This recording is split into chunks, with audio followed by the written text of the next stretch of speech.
Makapagluto kaya ako ng ginataang hipon in just 10 minutes? Come on, watch out. And join me and I'll give you the secret for this cooking challenge, 10 minutes cooking challenge.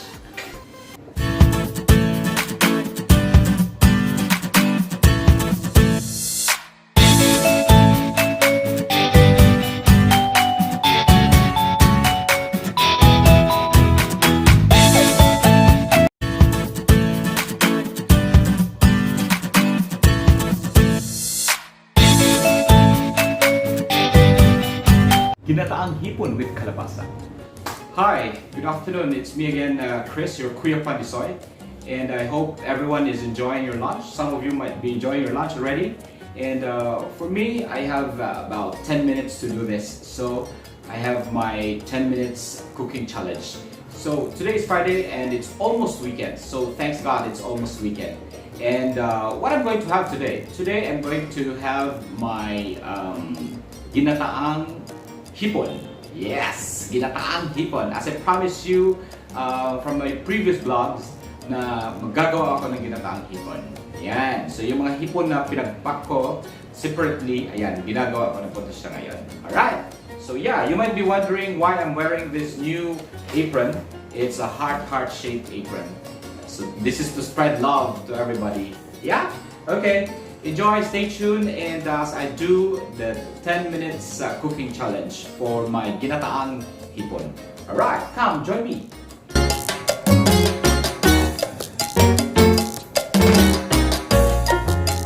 Sobrang sarap. Tikman muna natin yung ating lasa ng ating... Alright, the challenge just started. Alright, so habang piniprepare ko ang aking mga gagamitin, so andito po yung aking sibuyas, yung aking bawang, yung aking ginger, at yung aking mga gulay, kamatis and everything. And yeah, yung aking balot na hipon, yan. Ito yung nabalot natin, na nilagay natin sa freezer the other day. And then ito po yung na-blanch natin na spinach, and look at this, fresh na fresh po siya after 1 week. And then ito rin po yung aking nagawa na other day na talong. Okay? So yan. Yan po ang mga gagamitin at sangkap na aking gagamitin. In the meantime, okay, habang mainit na po ang aking pan, so I'll just put on the oil. Alright. Yes. Okay. First is aki pong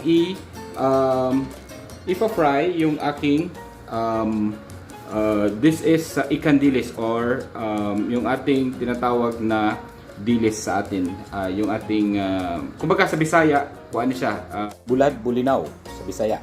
So I'll just press on and then I just fry this one. So ito po yung una kong gagawin.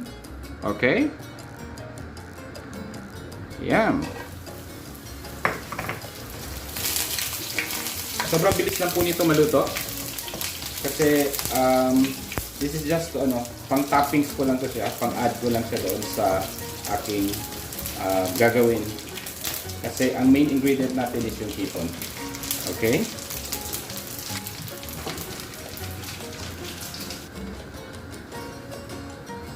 Alright. Okay. So now the challenge is accepted.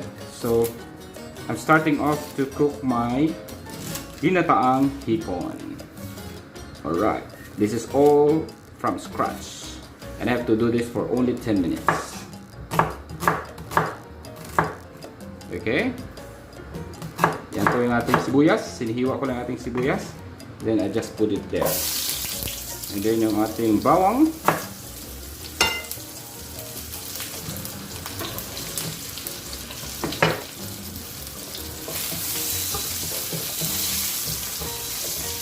Okay. Alright. Then, babalat lang po ako ng aking ginger habang niluluto ko lang yung aking sibuyas. Medyo malakas yung apoy, hihinaan ko lang ng konti.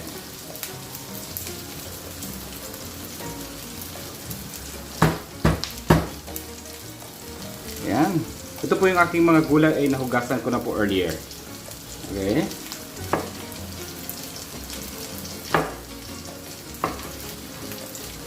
Okay, so I just add on our tomato.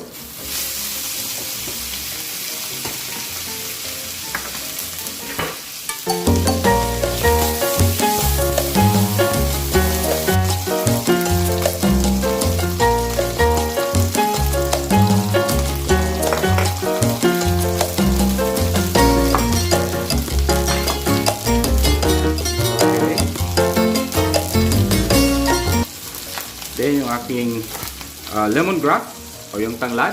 Yan. So yung tanglad is kailangan lang po siyang ipipigain. Ganyan. Alright.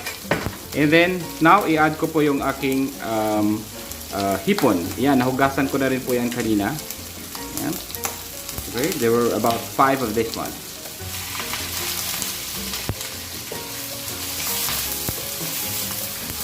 Yan, hiyan ko lang siyang maluto. And then habang naghihintay, hiwain ko po yung aking squash.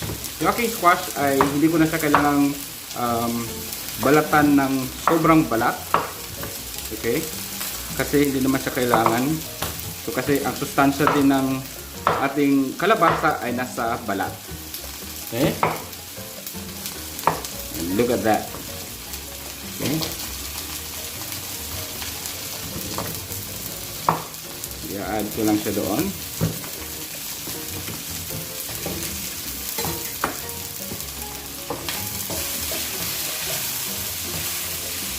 Alright. Looks good. Yes. So, hopefully I could finish it before 10 minutes. So, it's, yeah, I still have 8 more minutes to go. Yeah. Since I started, so I have 8 more minutes to go. So ang challenge dito is dito sa pagpalambot ng ating kalabasa. Okay? I'll show you how to do it. Okay. Yan. Kasi yung the rest ng ating ingredients ay naka-pre-cook na po siya. Katulad ng ating talong and spinach and everything. Naka-pre-cook na po siya. Okay. And then at this point, I just add on the sili. And then yung ating ginger. Right? Then yung ating lemongrass. Okay. Mag-add na rin po ako ng ating salt. Yan. Just a teaspoon of the salt. And then yung ground pepper. Yan. Just 1 teaspoon of the ground pepper. And then, this is the secret. I just add on hot water. Yeah.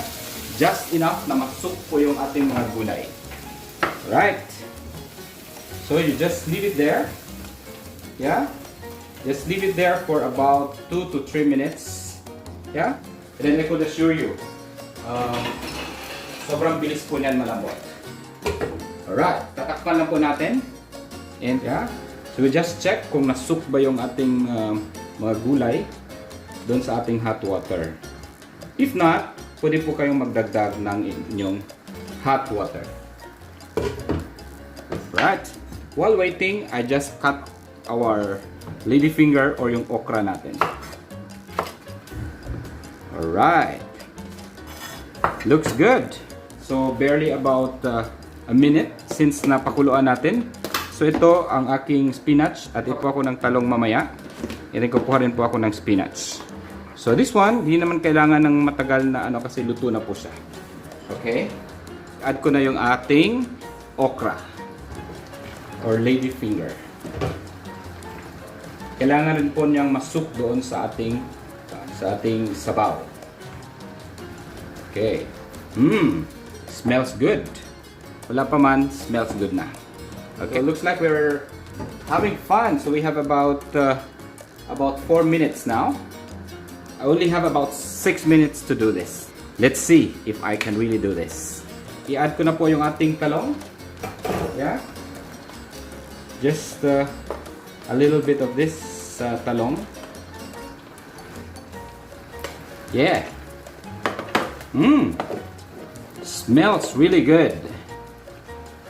At this point, kailangan na natin i-add ang ating gata. Kasi it's almost lambot na ang ating kalabasa. So, isusuk ko lang ng konti yung ating talong. Ayan. Yung ating, nakakatulong din po sa lasa yung ating dilis. Yung ating ikan dilis. Ayan. At this point, idagdag ko lang yung ating 2 cups na coconut cream. Yeah. So, I have 5 minutes more to go. Alright. The cooking challenge is real.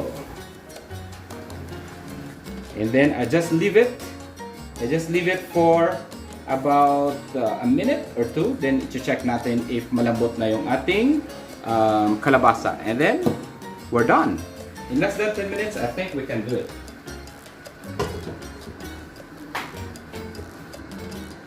Okay? So let's check after 2 minutes ng ating pagpapalambot ng ating gulay we have 2 minutes. So ayan. So yeah, pagpalambot talaga ng gulay will took you about 4 minutes. 4 to 5 minutes. Ayan. Let's see. Yung ating kalabasa. Yes! It's almost there. Yeah. Malambot na siya. Okay, so takpan na po natin and then we'll just leave it for another 2 minutes. Okay, I hope you guys are enjoying with me. So this is live cooking from KUYA PANDISOY kitchen. So yeah, right. This is just less than 2 minutes. So idadagdag ko lang yung stock ng ating spinach. Yes. Just a little bit. Hindi naman kailangan madami. Wow, really smells good. Okay, let's check. Yeah, in less than 3 minutes ng ating pagpapalambot ng ating gulay, let's check if lumambot na, especially ang ating kalabasa. Kasi ang ating kalabasa ang pinaka-importante na lalambot. Okay. Yes. And look at that. Yeah. Alright, so yan, titikman ko lang kung malambot na siya. Yes. We did it. In less than 4 minutes, napalambot po natin ang ating kalabasa. Ang technique is just hot water. So, mag-add ko na po yung ating ikan dilis, yung ating dilis, yan. Yung fried na dilis, yung ating frinay kanina. So, I just add it. Just mix it. Yes, sobrang bango. Right.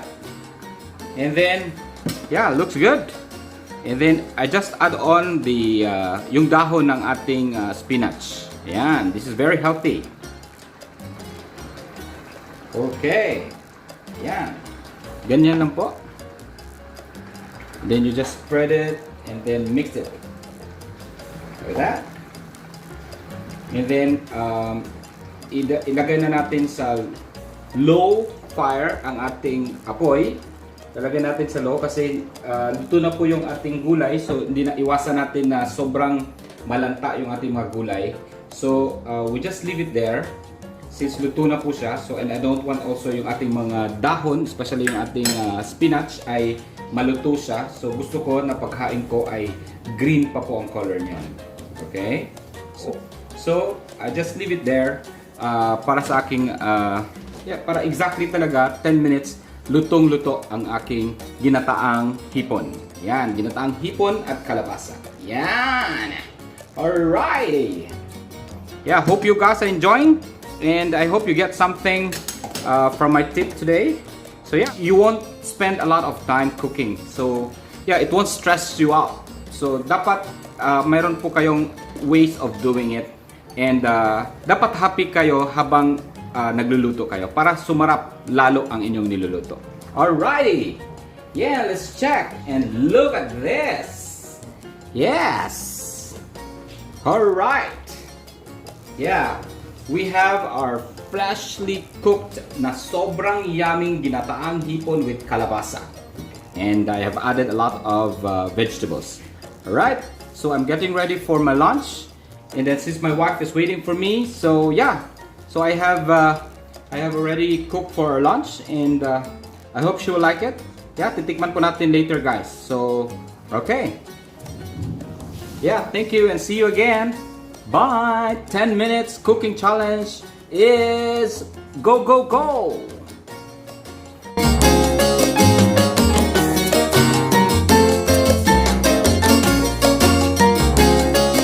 Para po natin yung ating nagawang ginataang hipon na may kalabasa. Sobrang sarap. Tikman muna natin yung ating lasa ng ating kabaw. Tamang-tama yung ating alat. And then yung pagka-creamy ng ating coconut milk. Ito po yung ating kalabasa. Tikman natin if malambot na siya.